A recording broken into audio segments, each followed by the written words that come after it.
તમે તમારા ઘરોમાં, ફાર્મ હાઉસીસમાં, ઓફિસોમાં જો ઓનલાઈન સીસીટીવી કેમેરાઓ લગાડ્યા હોય તો માનનીય અધ્યક્ષશ્રી, નેટવર્ક ઇન્સ્ટોલેશન પછી તરત જ ડિફોલ્ટ યુઝર નેમ અને પાસવર્ડ આપણે બદલવો. સીસીટીવી સિસ્ટમ પર અનઅધિકૃત પ્રવેશને બ્લોક કરવા, હાર્ડવેર તથા સોફ્ટવેરને ફાયરવોલ ઉપયોગ કરવો.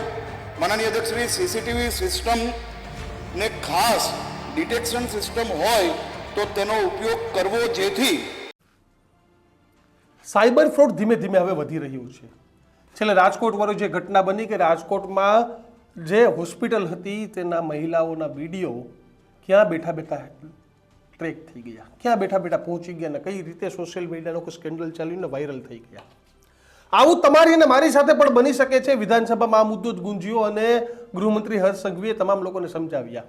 વાત પણ બહુ સાચી છે, કારણ કે આપણે જ્યારે સીસીટીવી લઈએ, નવું કોમ્પ્યુટર લઈએ, કંઈ પણ વસ્તુ લઈએ ત્યારે કંપની એના પાસવર્ડ એક સેટ કરેલા હોય.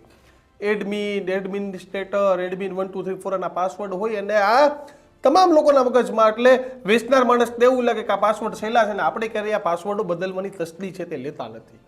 અને તસ્દી નથી લેતા, જેના કારણે આ પ્રકારની ઘટનાઓ બને. આ પ્રકારના આપણા કેમેરા ગુજરાતમાં રહેલા, ભારતમાં રહેલા અથવા તો વિદેશમાં રહેલા કોઈ પણ માણસ ગમે ત્યાં બેઠા બેઠા ઇઝીલી ટ્રેક કરી શકે.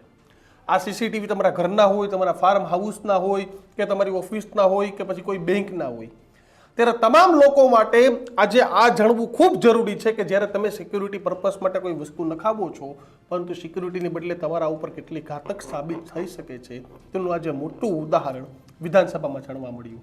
હર્ષ સંઘવીએ શું સમજાવ્યું, અને તમે પણ આ વિડીયો છે તે સ્ટોર કરી લીધો, સેવ કરી લેજો, તમારા લાગતા વળગતાને મોકલી પણ દેજો. કારણ કે આજનું આ નિવેદન એટલું મહત્વનું છે કે કોઈ રાજકીય નહીં, પરંતુ જો આપણે સીસીટીવી ફિટ કરાવ્યા હશે તો હર્ષ સંઘવીએ આપેલું સ્ટેટમેન્ટ આપણે પણ સાંભળવું ખૂબ જરૂરી છે, કારણ કે તો જ આવા સાયબર માફિયાઓથી આપણે બચી શકીશું. જો હજુ પણ તમે અમારી ચેનલને સબસ્ક્રાઇબ નથી કરી તો અત્યારે જ કરી દેજો.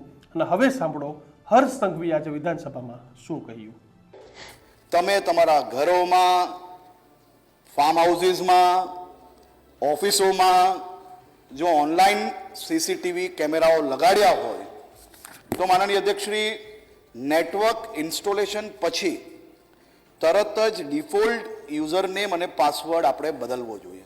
અહીંયા બેઠેલા સર્વ લોકો જાણતા હશે કે કેમેરાઓ જો ઘરમાં નાખ્યા હશે તો કેમેરાની કંપની દ્વારા માનનીય અધ્યક્ષશ્રી 2-3 પ્રકારના પાસવર્ડ અને યુઝર નેમ આપતા હોય છે.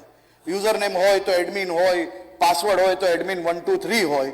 આવા હજારો લોકોના ઘરમાં માનનીય અધ્યક્ષશ્રી તપાસ કરશો ને તો આજે બી આ જ યુઝર નેમ મળશે, આ જ પાસવર્ડ મળશે. આ યુઝર નેમ અને પાસવર્ડ જો બદલી લેશો તો કોઈ બી ચીલાચાલુ વ્યક્તિ તમારા ઘરમાં તમારા સુધી જલ્દીથી પહોંચી શકશે નહીં. મજબૂત અને યુનિક પાસવર્ડ રાખવો જોઈએ.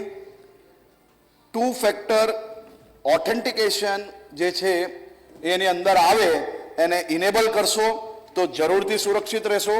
અનઆવશ્યક ફીચર્સને ડિસેબલ કરવા, રિમોટ એક્સેસ જરૂરી હોય તો VPN એટલે વર્ચ્યુઅલ પ્રાઇવેટ નેટવર્કનો ઉપયોગ કરવો.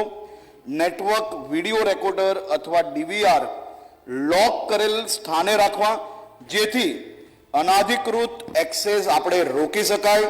સીસીટીવી સિસ્ટમ પર અનઅધિકૃત પ્રવેશને બ્લોક કરવા, હાર્ડવેર તથા સોફ્ટવેરને ફાયરવોલ ઉપયોગ કરવો. માનનીય અધ્યક્ષશ્રી, સીસીટીવી સિસ્ટમ ને ખાસ ડિટેક્શન સિસ્ટમ હોય તો તેનો ઉપયોગ કરવો, જેથી હેકિંગના પ્રયત્નો થાય તો રિયલ ટાઈમ અપડેટ આપને મળતો રહેશે. તમારા સિસ્ટમની સાયબર સિક્યોરિટીની સાયબર પ્રોફેશનલ દ્વારા નિયમિત સિક્યુરિટી ઓડિટ કરાવવી. અને જો આ બધું કરશો તો અમિતભાઈ, હું તમને 100% ખાતરી આપું છું કે મારા રાજ્યની કોઈ બી મહિલા સીસીટીવીનો ભોગ નહીં બને, એની 100% ખાતરી આપી શકું. માન્ય મંત્રી, માન્ય સભ્યશ્રી દર્શિતાબેન, ડોક્ટર દર્શિતાબેન.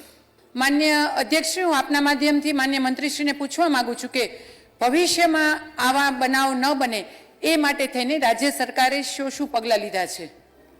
ગુના દાખલ થયાના 48 કલાકમાં, જેમ મેં પહેલાં જણાવ્યું માનનીય અધ્યક્ષશ્રી, મુખ્ય બધા જ આરોપીઓને હજારો કિલોમીટર પારથી માનનીય અધ્યક્ષશ્રી લઈને એ લોકોને અરેસ્ટ કરવામાં આવ્યા છે. આરોપીઓને કડક શિક્ષા સજા થાય તે હેતુ માનનીય અધ્યક્ષશ્રી FIR જે છે એમાં આઈટી એક્ટ સેક્શન 66F(2) અને સાયબર ટેરરિઝમનો ઉમેરો કર્યો છે, જેના કારણે માનનીય અધ્યક્ષશ્રી ગંભીરમાં ગંભીર સજા આપણે અપાઈ શકીએ તે માટેનો પ્રયાસ કર્યો છે. આ નેટવર્ક જેમ મેં પહેલાં જણાવ્યું એ પ્રકારે પેન નેટવર્ક છે, આખા ઇન્ડિયામાં છે, માત્ર ઇન્ડિયામાં નહીં ઇન્ટરનેશનલ લેવલે ફેલાયેલું છે. અલગ અલગ પ્રકારના માનનીય અધ્યક્ષશ્રી એ લોકો વિઝ્યુઅલ્સ કેપ્ચર કરતા હતા અને એને વેચતા હતા અને એને આપણે પકડવામાં સફળ થયા છે. અને એના પછી માનનીય અધ્યક્ષશ્રી આ લોકો પર કડકમાં કડક સજા ઝડપથી મળી શકે તે માટે ફાસ્ટ ટ્રેક કોર્ટની અંદર ચલાવવા માટે લો ડિપાર્ટમેન્ટ અને અમારું સંકલન થયું છે અને આવનારા દિવસોમાં એ બાબતે માનનીય અધ્યક્ષશ્રી અમે હાઈકોર્ટની અંદર અપીલ કરવાના છે. તો મહત્વની વાત છે કે સાયબર માફિયાઓ કેટલા મોટા થઈ ગયા છે અને પાસવર્ડ એટલે કે સિક્યુરિટી કેટલી મોટી છે. આપણે લાગે છે કે સીસીટીવીના પાસવર્ડ કંપની આપેલા એમાં શું બદલાવ કરવો, પરંતુ આપણે બદલાવ નથી કરતા ને. તો સાયબર માફિયાઓ આપણે પણ આપણા ઘરમાં બેઠા બેઠા શું કરી રહ્યા છે ને એ જોઈ શકે છે. ત્યારે તમે શું લાગે છે અને તમને અમારી આ વાત, હર્ષ સંઘવીની આ વાત ગમી હોય તો લોકો સુધી વિડીયો પહોંચાડજો જેથી જાગૃતતા આવે અને બધું આવા જ વિડીયો જોવા માટે જોતા રહો ન્યૂઝ રૂમ. મને આપશો રજા. નમસ્કાર.